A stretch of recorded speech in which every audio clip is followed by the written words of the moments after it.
Welcome to the Underrepresented in Tech podcast, where we talk about issues in underrepresentation and have difficult conversations. Underrepresented in Tech is a free database with the goal of helping people find new opportunities in WordPress and tech.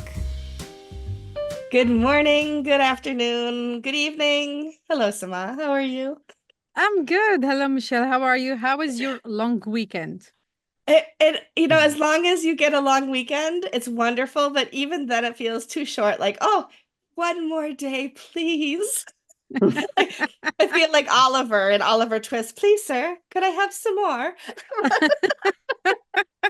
I feel yesterday I want to slack you, and then I said it was like a day off. I said, no, I will leave you in peace for now. The problem is on my days off, I end up on my desk doing all the things that aren't work related, but are my other work projects related. So I Yeah. spent about 4 hours at my desk yesterday, and then I was like, I'm gonna go watch some movies. That's what I did. So how are you? I'm good. I'm good. Good. My long weekend was only Saturday and Sunday. I felt it pass so quickly. I work in the garden. I Nice. enjoyed the last beautiful weather in the Netherlands. So yeah, Yeah, very good. normal weekend. Well, I'm excited about today's topic because I'm actually involved in today's topic, which is nice. So today we're going to talk about WordPress Accessibility Day, which is a 24-hour event coming up in October. And so I dragged a few of my co-organizers along with me today for this event. Anybody that's watching has already seen them on the screen, but if you're only listening, you're in for a treat because I'm about to introduce you to some pretty awesome people. So today we have Hannon and Alexander Gonder with us, and I'm very happy that they're both here. So I'm going to ask them to introduce themselves. Bet, I'm going to ask you to go first. Tell Sure. us a little bit about yourself, where you live, what you do with WordPress, all the Yeah. details. And I'm going to drink my coffee while you do Yeah. that. Oh, yes. So I'm Ben Hannon. I'm the CEO of Accessicart. We're an accessibility services company, agency that focuses on e-commerce and other high user interaction sites. And I live in Bend, Oregon. So I'm about 3 hours from WordCamp US coming up. So I'll get to drive for the first time to WordCamp US anyway. Coming up. And I serve on the organizing team for WordPress Accessibility Day, and I'm the lead of the sponsors and finance teams there. But then I also work, I'm the treasurer on the board, so I deal with all the money stuff. She's the money person. Money, Yay. money. Thanks for joining us today, but it's good to have you here. Alexander, thanks. tell us a little bit about yourself. Hi, I'm Alexander. I run a digital agency called Ink My Web here out of Mumbai, India. I've been contributing to WordPress since over a decade now. I've been an organizer for WordCamp since 2014. WordCamp Mumbai is one of the longest running WordCamps in India. So I've been part of the organizing team for that. For the last 2 years, I've been working with one of my friends, Ragwa, on digitalalmy.com, where we've been working on various accessibility projects. That's how I was an attendee last year for WordPress Accessibility Day, and this year I'm part of the organizing team also. I'm part of the marketing team, but the team is very fluid, so I've been doing other tasks as well. Absolutely. And you Awesome. all know me and you know what I do, but you don't know perhaps that I'm on the organizing team for WP Accessibility Day.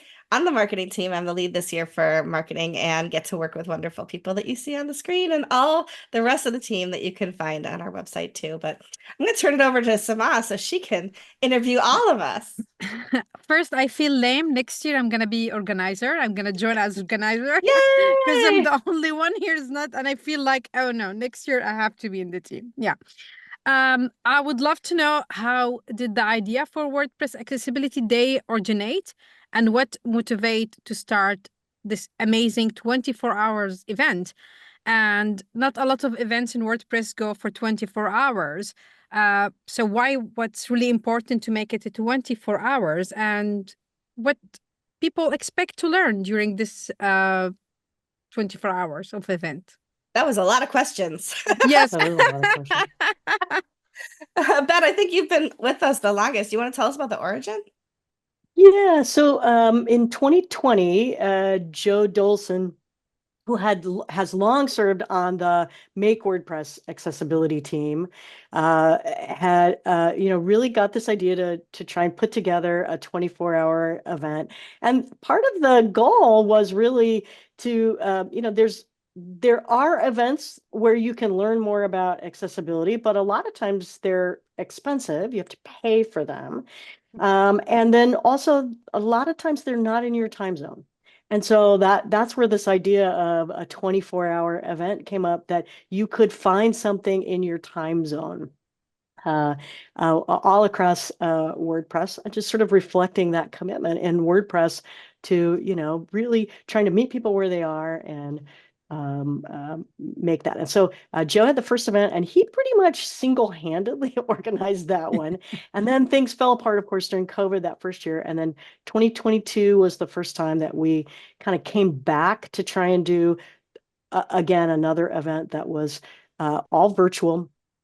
And then it's really grown between 2023 and 2024. So the organizing team has gotten much bigger, much more intentionality around all kinds of aspects of organizing the event. We have Michelle leading our marketing team. I'm like, oh my God, like doing these amazing kinds of interviews and things to help get the word out about the event. And so it's pretty cool. So we expect that we'll have over 2,000 attendees this year. So that's amazing. Yeah, it's really amazing number.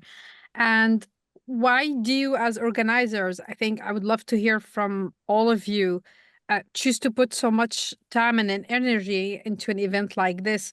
And has web accessibility impacted you or others, personally? Alexander, go ahead. Yeah. So I come from a place like India where accessibility is not something, it's an afterthought, or it's something that doesn't cross anyone's mind. In fact, we have the worst kind of government websites. They're like, all of them are like they were built in 1997. And so if like standards like web accessibility are applied, at that point of time, websites become usable by default. Simple things which we take for granted on regular websites where we can just press tab and go to the next field. Those things don't work on this website because some programmer decided that we won't allow people to tab to the next field, or they write an additional JavaScript so that it doesn't happen in the name of security. I don't understand what that is, what kind of security that can provide. So things like web accessibility need to be promoted, and especially in this side of the planet, I think web accessibility and WordPress, because WordPress has such a big footprint, if WordPress becomes accessible, that ends up covering a big, huge space as well. Awesome. Yeah. For me, I'm going to jump in, but tell you, I think a lot of people have read my article called 5 Days Without a Shower, where I had some pretty bad accessibility experiences at WordCamp US in 2022. And for me, it was the first time I had experienced at that scale the inability to do things for myself or to access spaces and things like that. And I thought, when I was thinking about when I was asked to join the team this year, I thought about the fact that if I approach a building and there's no way for me to open a door, or if I approach a building, there's no curb cuts, or everything is on the second floor, but there's no elevator, for me, I am no longer physically able to access those things. And for somebody with web accessibility issues who need a screen reader or who can't see contrasting issues, or, all of the things that go into that, it has to be very similar to coming up to a building and not being able to open the door. And so my physical experiences also made me think about what online accessibility must be to other people. That and the fact that I'm almost 56 and my eyes aren't what they used to be. So if the contrast isn't there, if the font size isn't there, I'm pinching things open on my phone, I'm making things bigger on my computer. We shouldn't have to do those things. We should have those things already in place for people who especially have any, accessibility issues online. But as we get older, it's not even that we have grown up with disabilities. It's just that as we get older, everybody starts to experience some of these things. And so making the web accessible for people with disabilities makes it accessible for everybody. What about you, Bet? Absolutely. Well, you know, at one level, that accessibility is what my agency does, but it's part of what we do because we had a client that needed it, you know, 7 or 8 years ago. Once our team saw, really understood what accessibility was about in terms of web accessibility, all of us knew people in our lives that impacted. And it just became this great purpose-driven kind of way that we could impact the world. And it's more a sense of you know, if we help, there's an aspect of like, I want to work myself out of a job. If I could get the world to the place where nobody needed help with accessibility, that would be an awesome thing, because that would mean things were way more accessible. I don't think that's going to happen. It's going to take a long time for that to happen. But the more we can do events like you know, Accessibility Day, or you know, doing webinars and tutorials and things to like help people learn how to be more empathetic in the way they put together websites, right? That just makes the world a better place. We would love for there to be no need for underrepresented in tech also, but it's probably not going to happen in our lifetimes. Exactly. But you know, every bit counts, and it's about me. I mean, I think in some ways that's your you know, underrepresented in tech, Accessibility Day are really all about trying to make the world a more inclusive, more better place for more people. Mm-hmm. And it's not about excluding folks that are already being included, but it's really about just broadening the circle because we all benefit when we do that. Yeah. You mean that even Absolutely. people without screen readers can benefit if it doesn't impact me at all if I'm not using a screen reader? Absolutely. You know, making your website more accessible really does improve the user experience for everybody on your site, right? So people who are just have a situational limitation, they're on their phone in a bright sunlight, or they're, you know, trying to hold a wiggly baby, or they're hangry and they can't hit the button, right? You know, so there's all kinds of ways that we can make that a better experience for everybody. And I see Samah down there with her Yoast thing. It improves your SEO. So, Yeah. all kinds of, Who knew? so all kinds of reasons to, you know, get involved with accessibility. So, Yeah. Absolutely. Isn't the number too, Bet, you might know this better than I do, isn't the number of like the percentage of increase in sales on a site like significantly more if you're accessible because you're actually selling to the entire audience instead of just a subset? yeah. So the estimates around the globe are that about 20 to 25% of all adults have some kind of disability. And a lot of those, I mean, a lot of times people react like that seems like a huge number. Well, a lot of disabilities are invisible. We don't really see them necessarily. Mm-hmm. And so it is a large number. There are studies. It's really hard to do those kinds of studies because you have to do the before and after. But there are some that making your website more accessible does increase your sales. It helps you increase your audience. But you know, if you think about it, in the U.S. alone, people with disabilities control $490 billion in disposable income. Is there like it's if you're not tapping into that market in terms of your products and services, you're leaving money on the table as a business. So So it's okay to be selfish. If that's the only reason you want to be accessible is selfishness, at least you've still made the web a better place.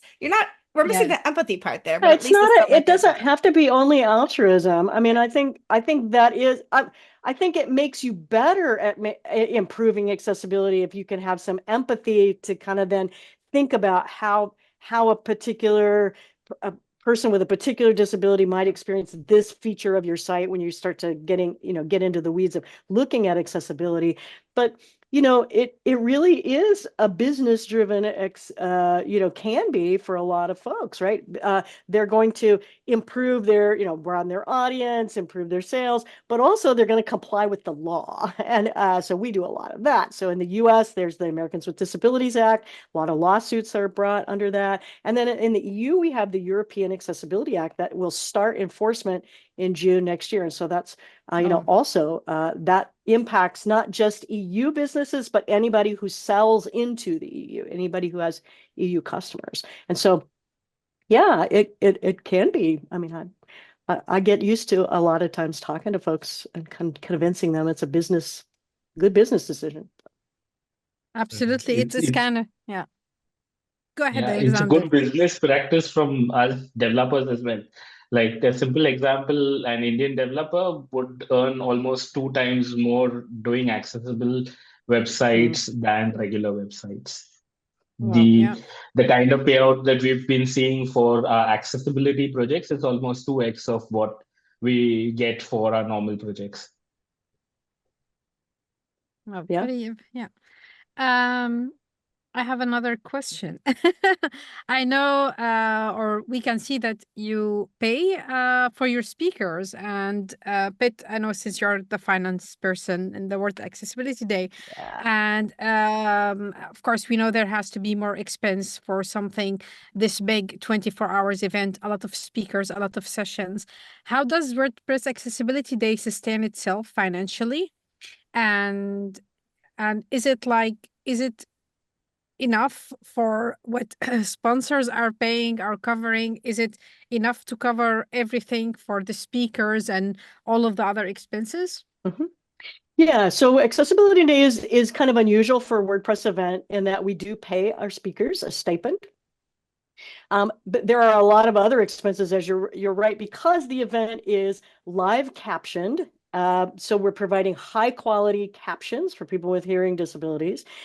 We're also providing live ASL interpretation in that. And so those pieces, and then at the end of the event, all of the recordings are professionally transcribed so that the transcriptions of the videos are accurate, because we're often talking about technical things, right? And a lot of times the AI transcriptions just don't cut it. And so, yeah, that's a lot of expense. And then broadcasting and the Zoom webinars and all that, it does cost a lot. So we are supported by some awesome sponsors. So I am just gratified that we sell out of our sponsorships every year. We have folks from Yoast and Equalize Digital, other folks who just really pitch in to make this the event that it is, in terms of providing some helping us to produce an event that is such a high quality for free. Attendees can come for free. So it's producing this event that has 24 hours of programming, but nobody has to pay to come. And that benefits people like in Alexander's part of the world that are wanting to build up their skills, people in the US, but we have presentations for people at all different skill levels. You can make a donation. We gratefully accept those donations. If you want to get one of the, I'm wearing my t-shirt this year. We have some great t-shirts for a $50 donation. You can get an event t-shirt. So shipped pretty much anywhere in the world. So we're trying to also kind of keep up with promoting the event in those kinds of ways. But yeah, it's our awesome sponsors that help us make this event. And no It's donation is too small. I want to say that too, right? So like we have a lot of people absolutely no. who are registering and they're donating $10, and those $10 Yep. add up over time. So for sure. Absolutely. It's really awesome. I'm really happy, and of course when I saw the event a couple of years, it's totally free, and I was like that's encouraging also people to attend and learn and grow. And I know this year you're doing interview the sponsors, highlighting the companies what they're doing for accessibility, and that is really, really awesome and amazing. And I know your keynote. And it's not only that we get this event, but because of the way then we're doing the transcriptions post-event, this is creating this amazing library of topics. And so within a few weeks after the event, we hope that everything should be up in English on the event page, right? So if nobody really should stay awake for 24 hours, but there may be a few people who want to do that, right? But you're going to catch some of those videos later if they happen in a time zone. But you can go back and look at past years, and one of the really kind of exciting things that's happening this year is that we have a relatively new translation team led by Joni Habibi, who's working on helping us translate things into Spanish and French and German and some other languages around the world, as we have volunteers to help us do that. And so, it's not only that you get this event this year, but it's also that you're going to get, you can go back and look at other presentations from past years. So. Mm-hmm. Awesome. I know you have amazing person for the keynote. Her name is Lainey Feingold. I hope I pronounce her name right. Feingold. Lainey Lainey Feingold. Yeah, I mean, I'm famous at butchering people's names, so I'm really sorry, Lainey. I hope to meet you one day. But can you tell us about her, about what her session will cover? We'd love to know. Yeah, Lainey Feingold is a U.S. attorney who has been involved in legal actions in the United States. She is the kind of pioneered a process for trying to bring together companies that were not accessible with people with disabilities, and to bring this called a structured negotiation kind of process to help them do that. And she was involved in the 90s in one of the very first cases where banks did not have accessible ATM machines, and got them to have Braille on them. If you go to an ATM machine in the US today and there's Braille on it, it's because Lainey Feingold's work. Wow. And so she's going to be talking about the legal landscape around accessibility. And of course, that is a really big deal for a lot of folks these days in terms of all the lawsuits that are coming, that are kind of serial plaintiffs, but also then the coming stuff around EAA that we talked about before. So yeah, so she's also just a great speaker. So that is really something to look forward to. That's really awesome. I'm joining definitely. I'm not going for 24 hours. Just go and I'm really happy that I can rewatch as later. Absolutely. Yeah. I would love to know also, you have of course a lot of amazing speakers, a lot of amazing topics. What is specific accessibility challenges or topics are you focusing this year, or you just keep it general? And if also there's something you like to highlight, this question for any one of you, if they have the knowledge, what topic would you like to highlight or you want to mainly focus on? Alexander, why don't you jump in on this one? I'm not sure what I can add on this question. So, which talk are you most looking forward to? So I've not gone through the speaker selection, Okay. so I have Yeah, okay. this. That's something that I look at in the roster. But there are a few speakers who I know of.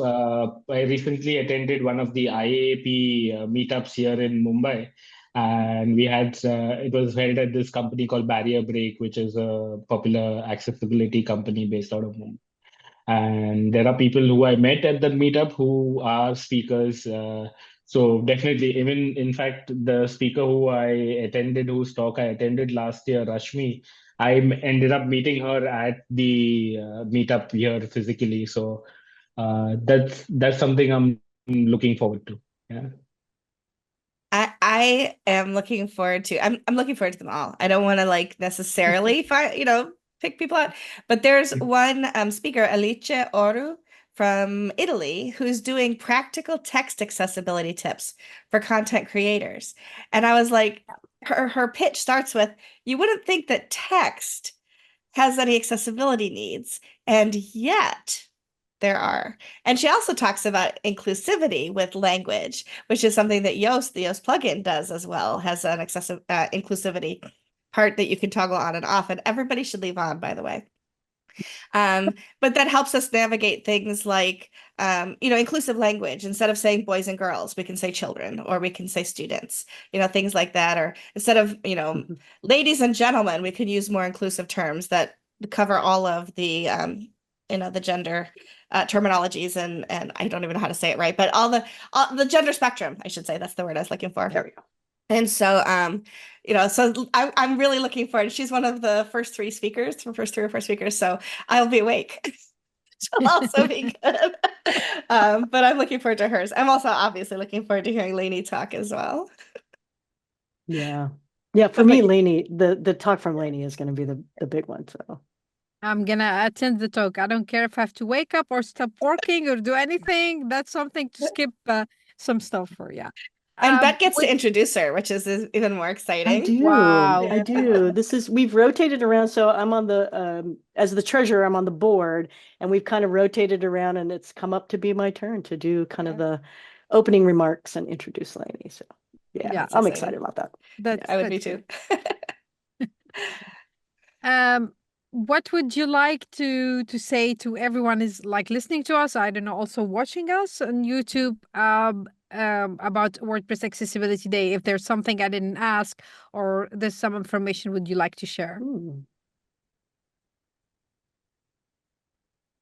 Alexander? Yeah, so accessibility is not rocket science.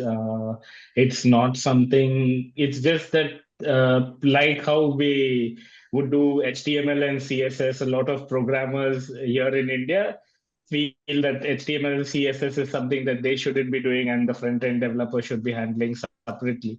It's something like that. So right now, those roles have changed. So similarly, accessibility is something that's not rocket science. If you start doing it, if you start understanding the reasons behind it, it will come second to nature for you.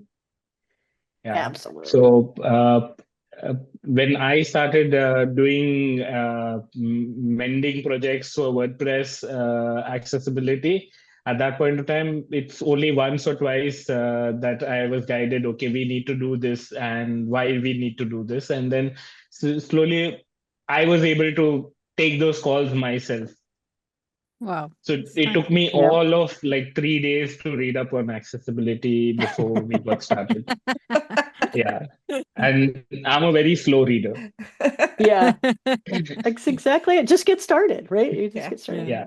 I would say, go register. And even if the date doesn't fall at a good time for you, get on the mailing list so you'll get the emails, you'll get the notices for when the videos come out, and kind of just if you're not able to join us, just go register.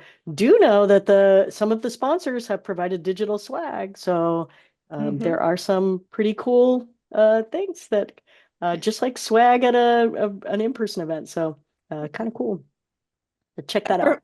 For me, I would also add to everything that everybody here has said is that nobody expects perfection from you trying to do accessibility. So I very publicly make mistakes. I own up to my mistakes. I talk about my mistakes because I want other people to learn that you can make mistakes. It's what you do once you've made a mistake and how you set your course of action from what you've learned from those kinds of things. So I famously talk about the time when we underrepresented tech. This was not Samah. This was me before she joined, but we, the organization, sent out a newsletter, and I thought I was being accessible in the way that I was putting links and things like that. But I got an email back from one of our readers who is a blind reader who said, like, basically, I expect more from somebody who talks about underrepresentation in a very kind way. And I took it to heart. I could have been like, well, we're doing our best, right? Like, that's what people tend to do, and they get on the defensive. Instead, I was like, crap, I do not want this person to have that experience. And so I said, I am dedicated to making sure that our newsletters links are better links and that every image has a better description. And so the next month, I said, it's not your job to report back, but if you see anything and you'd like to let me know if we've done better, I would appreciate it. And she responded and said, it was awesome. And I was like, yes. And I wrote about that experience on Twitter because I wanted other people to realize that I think people know I strive to do so good. But if I don't know, I don't know. But once I learn, I do better. And then I try to educate others the same way. So it's okay if you don't know what you don't know. Come to WordPress Accessibility Day to learn what you don't know and then start to put it in action. And if you flub it up a little bit, do better the next time, because that's what it's all about. It's about growth and education. Absolutely. Yeah. And we talked a lot about the WordPress Accessibility Day, but Yes. at the end, like to say that it's going to be in the 9th and 10th of October, and it's going to be live stream, and people can have access to the recording, and everyone listening, just go do quickly sign up, and it's also free, totally free. So yeah. I will give the closing remarks to my lovely co-host, Michelle. Well, I will also say that while we've been sitting here, we've got 20 more registrations. So, and Okay. nobody's even listening to us right now because we're recording. So it's definitely something that we have almost 400 people registered right now. And we just opened up registration on Friday. Today's Tuesday. So you can see it's a popular event for a reason. And we would love, love, love for you to attend. You don't have to give a donation. It's available there. You don't have to buy a t-shirt. You can buy a t-shirt, but at the very least register so that you get the information about like Beth said, if you can't attend that day, at least you're knowing when the schedules when the videos are out for you to watch afterwards. But it definitely brings you into a community of people who are all striving to do better on the web for everybody. Cool. All right. Next week we have a guest. I'm probably not going to say her name right, but I'm going to pull it up real quick. Next week our guest. Can you say it? Say it. No, for me, I can picture everyone names. I have that beautiful skill, so I can pronounce her name and I can apologize later. Sounds good. Shalivi. Okay, I'm sorry. Shelby, I think is how she said it. I'm looking for her. I don't have her last name in front of me. Oh, Shelby Waklu. And we're excited to have her come on next week. We're going to talk about a bunch of stuff that she's doing as far as underrepresentedness and the work that she's doing in the community. So we're going to have her on next week. And I think that's the only thing we have scheduled right now, because after that is WordCamp US. So we'll be recording that week.